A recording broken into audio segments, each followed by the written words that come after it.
Baik, saya mulai. Assalamualaikum warahmatullahi wabarakatuh. Waalaikumsalam warahmatullahi wabarakatuh. Selamat siang semuanya. Siang, Bu. Gimana nih kabarnya kalian siang hari ini? Alhamdulillah. Oke. Sebelum kita mulai pelajaran pada siang hari ini, marilah kita berdoa menurut keyakinan dan agama masing-masing. Berdoa mulai. Oke, berdoa selesai. Nah, hari ini saya absen dulu ya. Hari ini ada yang tidak masuk, tidak hadir. Hanifah. Kenapa? Hanifah tadi izin, Bu. Izin. Pulang duluan. Iya. Iya. Yang lainnya hadir semua ya ini ya. Aziza juga, Bu. Mereka kan kembar. Oh, kembar. Sakit mungkin ya dua-duanya. Iya. Oke. Hari ini bertemu lagi dengan Ibu di mata pelajaran dasar-dasar pengembangan perangkat lunak dan game. Oke, kemarin kita sudah membahas nih perangkat keras itu apa aja, dan hari ini kita belajar tentang siklus IPOS. Oke. Sebelumnya, seperti yang pertemuan sebelumnya, kita mengerjakan pretest, di-scan bisa, join melalui kode juga bisa, diisi sesuai dengan pengalaman pribadi kalian ya, jangan saling mencontoh karena itu jawaban sesuai dengan pengalaman kalian.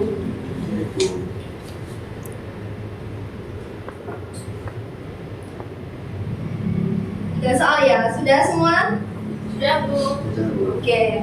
Sebelum kita masuk di materi hari ini, saya akan sampaikan tujuan pembelajaran kita hari ini. Yang pertama adalah mengidentifikasi perangkat keras berdasarkan fungsinya. Lalu yang kedua ada menjelaskan interaksi antar perangkat keras dalam menjalankan sebuah instruksi sederhana gitu.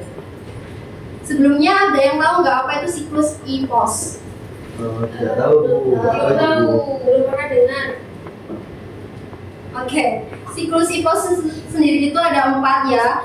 IPOS itu adalah kepanjangan dari input, proses, output, dan storage atau penyimpanan. Yang pertama ini ada input. Input itu masukan gitu ya. Jadi tahap awal pengubahan tindakan fisik manusia seperti kalian mengklik, seperti menggunakan komputer atau laptop ini, kalian klik atau mengetik itu adalah input untuk menjadikan sinyal digital yang dimengerti oleh mesin. Lalu yang kedua ada proses nih. Proses itu pengolahan. Jadi dia itu otak komputer atau menghitung logika dan mengeksekusi instruksi data secara cepat. Yang ketiga ada output atau keluaran. Nah, output ini adalah penerjemah hasil nih dari olahan mesin kembali ke bahasa manusia, bisa visual, cetak, atau suara. Yang keempat ada storage atau penyimpanan. Dia adalah arsip digital permanen yang menjaga data agar tidak hilang saat aliran listrik dimatikan. Jadi IPOS itu seperti misalnya kalian akan membuat data di laptop gitu. Ketika kalian ingin membuat laporan gitu, kalian kan pastinya mengetik nih di Word gitu. Jadi itu inputnya, lalu prosesnya itu di mana dia itu menangkap bahasa atau ketikan kalian menulis kata apa, dia itu menangkap tersebut, lalu outputnya itu berupa hasil atau tampilan yang ada di layar laptop kalian. Dan storage atau penyimpanan adalah file yang disimpan di dalam laptop kalian sehingga ketika kalian mencari file lagi itu tidak hilang karena disimpan di dalam penyimpanan. Lalu ada kategori hardware. Ada 4 kategori hardware utama. Yang pertama ada keyboard, lalu yang kedua ada CPU, monitor, dan hard disk atau SSD. Ada jenis-jenisnya juga, ada keyboard, mouse, scanner, lalu ada CPU, RAM, mainboard, monitor, printer, speaker, dan SSD, hard disk, dan juga flash disk. Selanjutnya saya akan menjelaskan interaksi antar perangkat. Sebuah interaksi antar perangkat ini didahului atau dimulai dari step pertama yaitu input. Misalnya saya ini akan nge-print sebuah folder nih atau sebuah file gitu. Jadi yang pertama kalian lakukan adalah nggak bisa dong sebuah file itu langsung langsung masuk printer sebelum kita masukkan dulu atau menginput dulu file mana yang akan kalian print. Jadi yang pertama ada step input. Kalian memilih ini data mana yang akan kalian print. Lalu dia akan masuk di motherboard. Ini jalan utama atau pusat koordinasi gitu. Di dalamnya itu ada CPU, ada RAM, ada GPU, dan juga sound card. Ini adalah otaknya. Jadi kalau ini nggak ada, dia nggak mungkin akan bisa langsung ke tahap 3 atau hasil cetak dari output tersebut.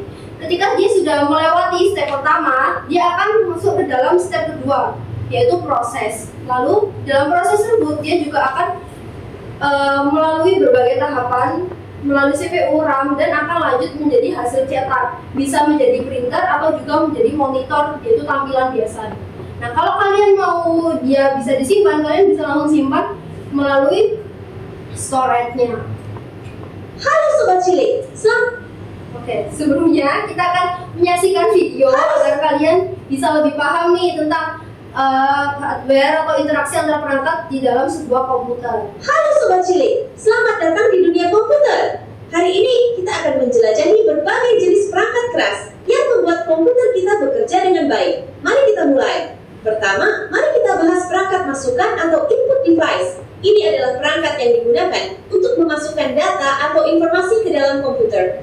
Mouse dan keyboard adalah perangkat masukan paling umum. Mouse membantu kita menggerakkan kursor di layar, sementara keyboard digunakan untuk mengetik teks dan perintah. Selain mouse dan keyboard sebagai input device, masih ada scanner, joystick, microphone, barcode reader sebagai contoh input device yang lain. Sekarang, mari kita lihat pemroses komputer. Pemroses adalah otak komputer kita, dan ada beberapa komponen penting di dalamnya. Ada CPU, RAM, dan ROM sebagai pemroses komputer. Unit pusat pemrosesan, CPU, adalah bagian yang paling penting, yang melakukan semua perhitungan dan pengolahan data. RAM, Random Access Memory, digunakan untuk menyimpan data sementara saat komputer berjalan, sedangkan ROM, Read Only Memory, berisi informasi yang tidak dapat diubah yang diperlukan saat booting. Selanjutnya, mari kita bicara tentang alat output. Ini adalah perangkat yang mengeluarkan informasi atau hasil dari komputer. Monitor adalah layar yang menampilkan informasi visual. Printer mencetak dokumen dan gambar. Sementara speaker mengeluarkan suara. Sekarang, mari kita lihat perangkat penyimpanan software. Mereka digunakan untuk menyimpan data dalam jangka panjang. Hard disk drive, HDD, solid state drive, SSD, flash drive, compact disk, CD, memory card, SD card, dan teknologi penyimpanan aman cloud storage adalah beberapa contohnya. Terakhir, ada beberapa perangkat lainnya. Komputer, gambaran perangkat lain tersebut motherboard, VGA card, sound card, dan GPU. Motherboard mainboard adalah tulang punggung komputer. VGA card membantu tampilan grafis, sound card mengendalikan audio, dan GPU grafik proses komputer memproses grafik. Itulah beberapa perangkat keras yang penting dalam komputer. Mereka bekerja sama untuk menjalankan program dan membuat komputer kita berfungsi dengan baik. Terima kasih telah menonton, dan semoga video ini membantu Sobat Cilik untuk memahami lebih banyak tentang perangkat keras komputer. Jangan lupa terus belajar, jelajahi dunia teknologi. Sampai jumpa di video selanjutnya. Oke, kalian udah paham ya, hardware itu ada apa aja? Ada 4 komponen utama, ada input, ada proses, ada output, lalu ada juga storage atau penyimpanan. Kalau kalian sudah mempelajari itu semua, saya ingin memberikan satu studi kasus. Sebelumnya saya akan membagi kalian menjadi 2 kelompok. 2 kelompok ini saja ya, jadi ini ke belakang dan sana ke belakang. Studi kasusnya mudah. Ada sebuah dokumen dikirim ke printer, lalu CPU bekerja normal, namun printer tidak merespon. Di kelompok hardware mana kegagalan sistem ini terjadi? Nah, sebelumnya itu saya ingin ketika kalian mendengarkan studi kasus ini, kira-kira pemikiran kalian awal nih, atau hipotesis awal kalian itu apa? Satu kelompok mewakili satu jawabannya. Kira-kira bagian mana yang rusak? Sistem mana yang tidak bisa digunakan?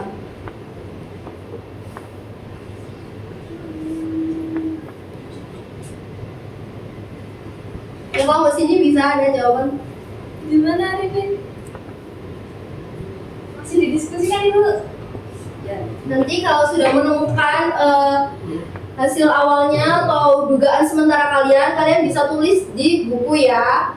Silakan ya. Iya, boleh silakan.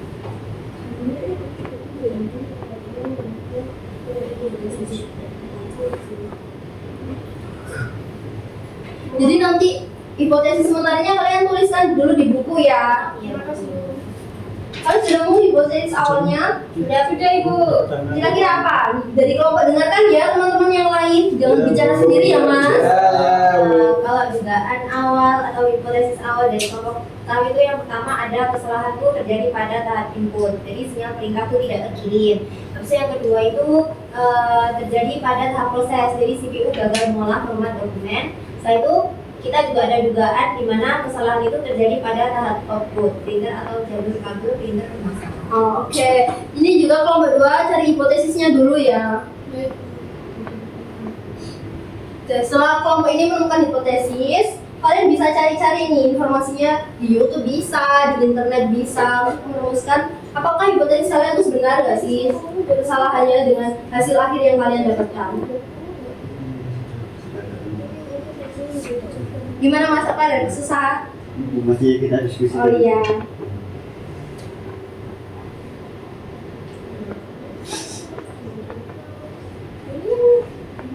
Iya, gimana? Jadi Bu ya. Iya.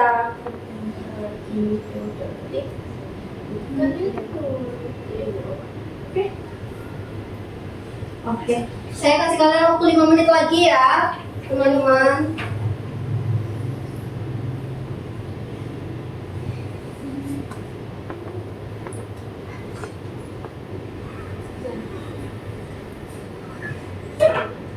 Jadi kalian tuh fokuskan aja di klasifikasinya gitu ya. Misalnya input itu yang mana, misal printer ini termasuk apa, input atau outputnya, atau justru dia itu sebagai storage-nya gitu. Jadi kalian klasifikasikan dulu aja bagaimana nih yang rusak kira-kira gitu. Kalau kalian sudah klasifikasikan, pasti kalian mudah kok menemukan jawabannya ya.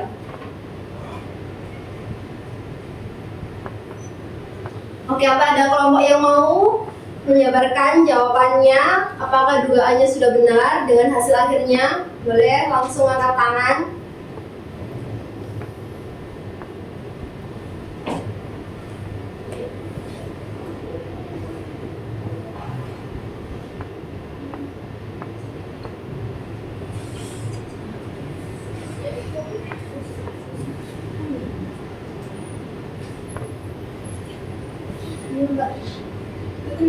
Oh iya, berarti disebutkan saja dulu kalian hipotesisnya awalnya apa, dulu lalu kesimpulan dari pencarian data kalian tadi itu benar nggak sama hipotesis awal kalian begitu.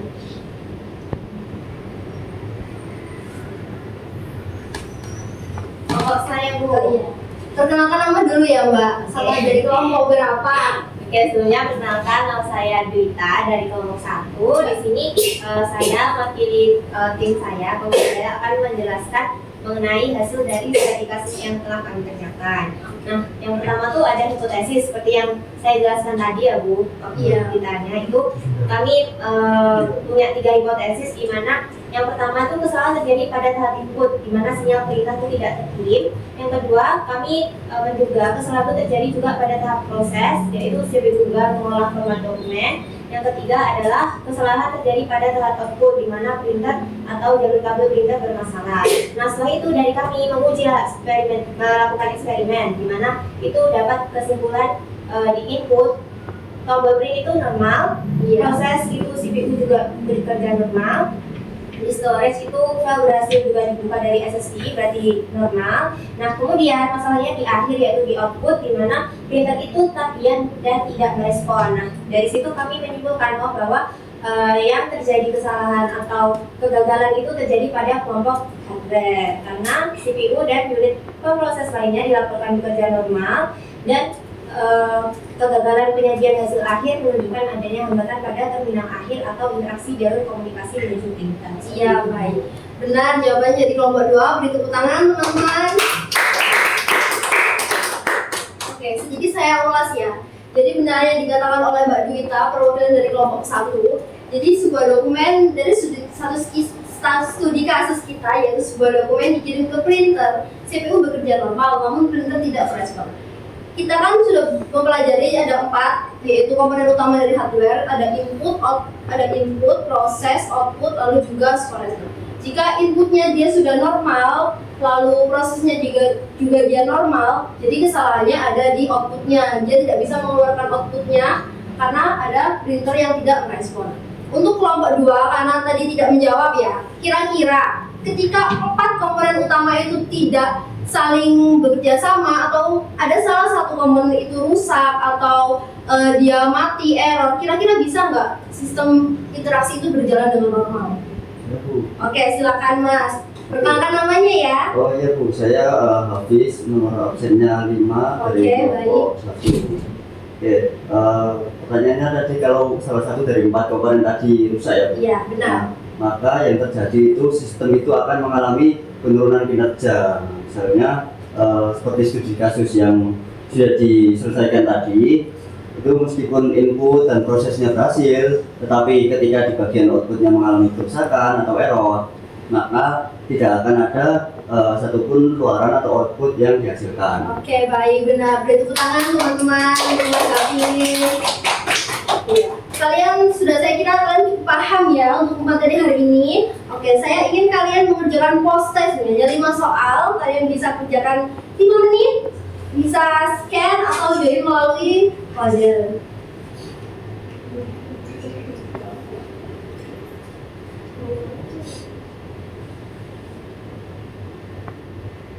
Mas yang belakang join ya, dikerjakan soalnya. Sudah Bu? Oke, sudah semua? Sudah. Ada yang kalian tanyakan sebelum saya akhiri kelas hari ini? Tidak ada Bu. Saya sampaikan kesimpulan dari pembelajaran kita hari ini ya, bahwasanya komputer itu bukanlah sekedar kumpulan komponen yang berdiri sendiri, melainkan sebuah sistem terpadu yang bekerja melalui siklus IPOS atau input, proses, output, dan juga storage. Kita telah memahami bahwa setiap data yang kita masukkan melalui perangkat input itu akan diolah secara logis di dalam unit proses atau CPU. Dan jika diperlukan, data tersebut akan disimpan lagi atau diambil dari unit storage, bisa SSD dan juga HDD. Hasil akhirnya dari seluruh proses rumit ini kemudian disajikan kepada kita melalui perangkat output seperti monitor dan juga printer. Tanpa adanya satu saja tahap dalam siklus ini, seperti yang disampaikan oleh Mas Hafiz, jika salah satu siklusnya tidak berjalan, maka aliran informasi digital ini tidak akan pernah sampai kepada pengguna. Hal terpenting yang kita pelajari adalah mengenai interaksi antar perangkat. Kita memahami bahwasanya perangkat keras itu tidak bekerja secara terisolasi, melainkan saling berkomunikasi melalui motherboard dan juga sebagai pusat koordinasi. Sekian dari pembelajaran kita hari ini. Semoga pembelajaran kita hari ini menjadi ilmu yang bermanfaat untuk kita semua. Terima kasih atas perhatiannya kalian siang hari ini. Wassalamualaikum warahmatullahi wabarakatuh. Waalaikumsalam warahmatullahi wabarakatuh. Terima kasih Bu. Sama-sama. Mari semua. Ya, Bu.